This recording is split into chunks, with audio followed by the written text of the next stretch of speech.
Undercover boss buys a muffin, stops cold when waitress says she's too poor to eat breakfast. Some things only reveal themselves when you're willing to sit at a table that doesn't have your name on it. Tuesday morning. The air had just turned crisp after an overnight rain. Dewdrops still glistened on the signboard of Sunrise Diner, a small-town branch that internal reports continued to label as stable, operating by the book. But Michael Carter, CEO of the entire chain, no longer placed blind trust in those words. Lately, something felt off. A string of resignation letters with no clear reason. A few anonymous emails from former staff, each just a single line. The ones doing the real work don't get real recognition. Michael didn't like speculation. He trusted data, but he also trusted the instinct that came from stepping foot into the very places where it all happens. Today, he wasn't in a suit, just a faded khaki jacket, jeans, and a baseball cap pulled low. In one hand, a slim leather notebook. He stepped into Sunrise Diner like a stranger, just someone dropping by for breakfast. The diner felt like always warm, with the smell of pancakes and butter wafting gently through the room. Staff smiled politely. The POS machine clicked. A child twirled a straw near the window. Michael picked a small table by the wall. He ordered a black coffee, no sugar, and a blueberry muffin. Simple, ordinary. But he hadn't come to eat breakfast. He came to look for answers, the kind you won't find in revenue sheets or HR files. The kind you only hear if you're quiet enough and close enough. Sometimes, the smallest answer is the loudest confession that something is wrong and no one's been asking. The girl brought over the tray a steaming muffin and a fresh cup of black coffee. Her eyes were slightly sunken, hair tied back hastily, her sunrise uniform neat but faded at the cuffs. On her name tag, Sophie. "Here you go, sir," she said, voice soft but clear. Her smile was polite, not forced, not scripted, just the manners of someone who's learned to manage on her own. Michael nodded, took a slow sip. As she turned to clear the next table, he asked as gently as a breeze, "Mornings like this, do the tips treat you all right?" Sophie paused just briefly, then lowered her gaze to the tiled floor and offered a faint smile. "Actually, I don't eat breakfast. I try to save. Every morning I just drink water and get started." Michael froze. Not because the muffin had gone cold, not because the answer was tragic, but because it was too real, too plain, so much so that it forced him to reassess everything he once believed was running smoothly. A waitress greeting each customer, following protocol, never late, starting her day with tap water. He asked himself, if this truth hadn't come from a whisper, would any report have captured it? Number. And that's why he knew this wasn't about income anymore. It was a warning sign that somewhere in the very system he had built, someone was falling through the cracks, legitimately overlooked. Not all injustice starts with malice. Some wrongs become standard practice simply because no one bothers to check who's being left out. Michael didn't leave. The coffee went cold, but his gaze only sharpened. For the next 2 hours, he tracked Sophie's every step, light but steady. She barely paused. Took an order at table 2, then rushed to table 5 for extra napkins. Poured water at table 7, double-checked soft-boiled eggs for table 3, cleared dirty trays, then immediately returned with 2 hot cappuccinos. At the register stood one man operating the POS. Zach, hair slicked back, shirt tucked, unmoving behind the counter. Every time a customer paid and left a tip, Michael watched the screen.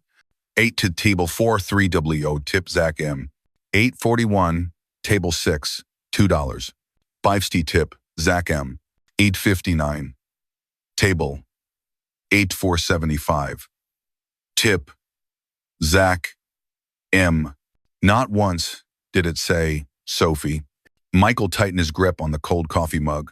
Those numbers, cold and legitimate, were erasing the very trace of the one actually doing the work. As Sophie approached to clear the next table, he spoke softly, just enough not to startle her. "I've seen you handle nearly every table this morning, but the receipts list someone else."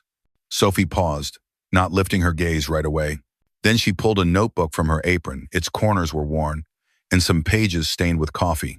"I'm not given POS access," she said quietly. "Only those who are approved get an ID in the system." She opened the notebook, black ink, neatly slanted handwriting. 8, 12, tablet 3, tip 2,75, loget, Zak. 8, 45, table 6. Tip 3,25. Logged. Zach. On the last page, one line in red ink was underlined. Total lost. 412.75, 3 weeks. Michael didn't say anything else. He simply stared at the notebook, not at the number, but at the precision in each line. As if this was Sophie's only way to prove to herself, her labor wasn't invisible. No complaints, no formal letters. Just a notebook carrying a belief that hadn't yet been completely extinguished. And for Michael, that was the moment he realized. The system he once assumed was inherently fair was actually allowing silent workers to be left behind legitimately. Michael remained seated. He didn't say another word, but he didn't take his eyes off Sophie as if afraid that even one blink would let the system cover up the truth again. He began to take notes, not with a tablet or an executive app, just a napkin on the table using a borrowed ballpoint pen from another server. Table number, time, tip, and who actually served. Meanwhile, Sophie continued working.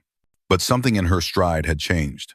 Her steps still brisk between tables, yet it felt lighter, as if a weight had been lifted because someone was watching. 10:12. A woman at table 6 requested a change in her order. Sophie apologized, rushed to the kitchen, and personally returned with a new dish within 4 minutes. 10:29. Table 2 pays, leaving a $5 tip via card. Michael leaned slightly to watch the screen. Zach M. 10:41. Table 3 orders another pastry. Sophie heads to the counter to retrieve the order, but as she approaches the POS terminal, Zach steps in front of her. I got it. You don't need to operate it. The line sounded casual, like an offer to help. But in this context to Michael, it was a familiar act from an old script being played again. Sophie smiled, said nothing. She was used to it. And that reaction, that silent acceptance, made it clear to Michael. It wasn't just one person being left out of the system. It was an entire mechanism allowing it to happen as if it were normal.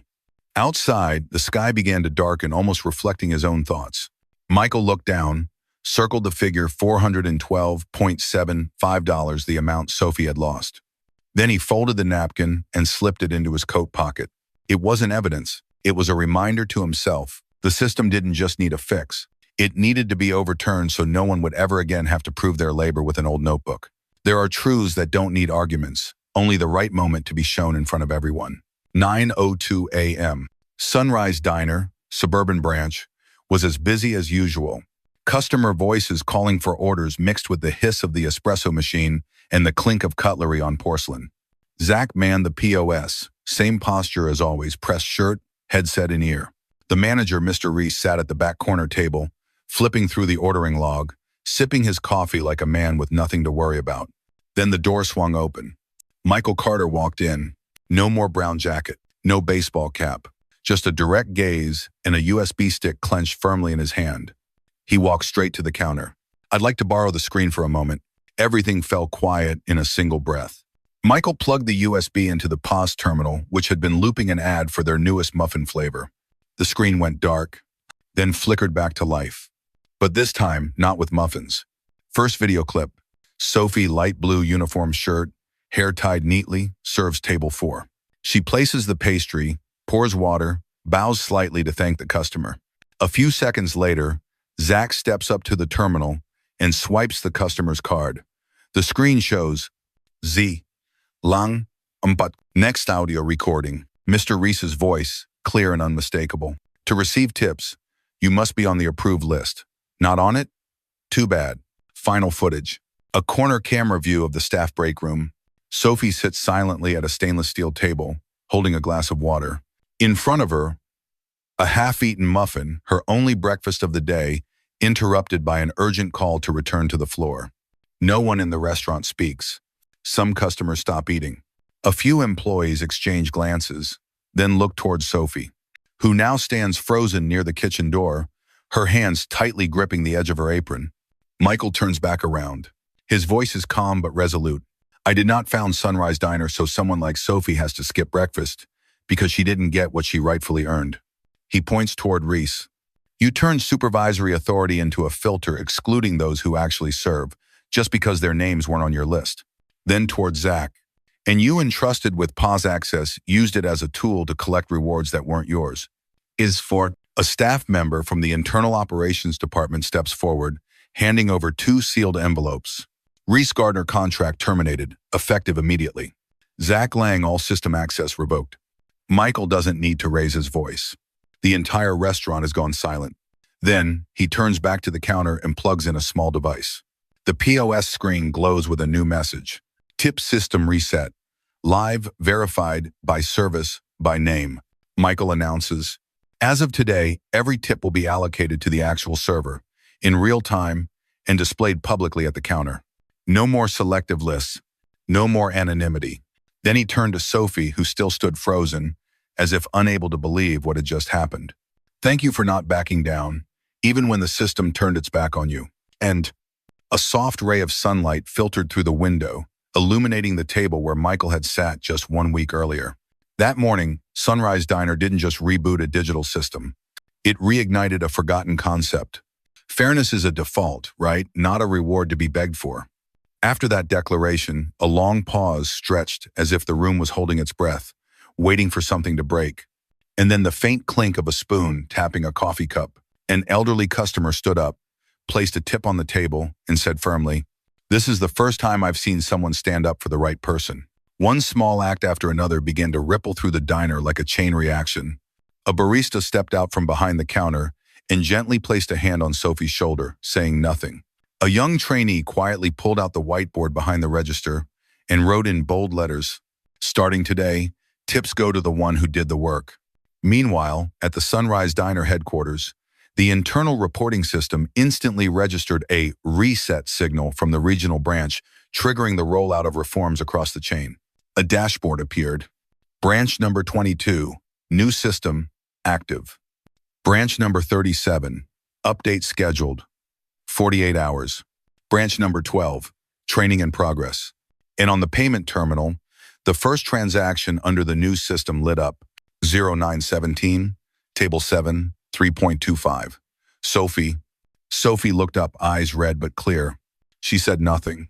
Just gave a small nod, a silent thank you, not just to Michael, but to everyone who chose not to stay silent. That morning, no one talked about muffins. No one asked for soft-boiled eggs. But everyone left with something warmer in their hearts, as if they had just witnessed something right, something that should have existed long ago. Not everyone gets their name called by the system, but from today, if you do the work, your name will show up. Automatically, no request needed. Trust doesn't need to be printed on a poster. It just needs to show the right name in the right place every day.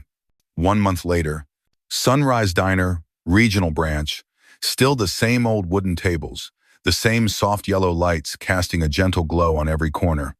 But the atmosphere had changed. Lighter, warmer, as if something quietly rebooted from within. No announcement, no fanfare needed.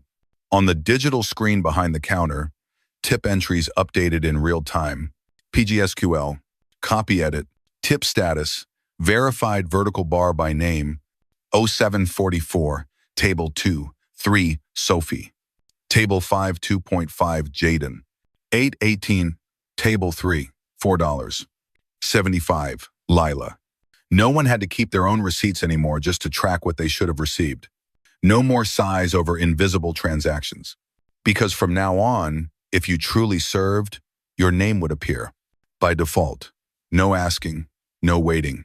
Sophie, the girl who once skipped breakfast, no longer carried a tray between tables. She stood at branch number 49, holding her old notebook, opening the new staff, training not with a lecture, but with a question. If you disappeared from the system, what trace would you leave behind to make sure it remembers you were here? She placed the notebook down, the last page still showing that red ink. Total lost, 0-1. But today, it was no longer a record of disappointment.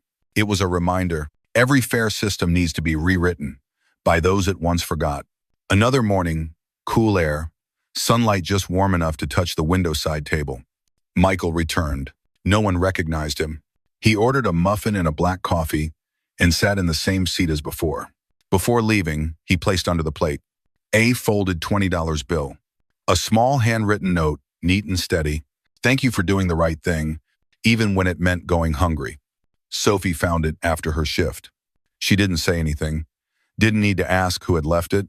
She simply folded the note gently and placed it into the middle of her old notebook. Among the pages that had, for weeks, reminded her that fairness was still something worth believing in. 1 week later, at the annual summit for Sunrise Diner branch managers, in a brightly lit room with over 60 attendees from across the states, the meeting didn't begin with a profit slide.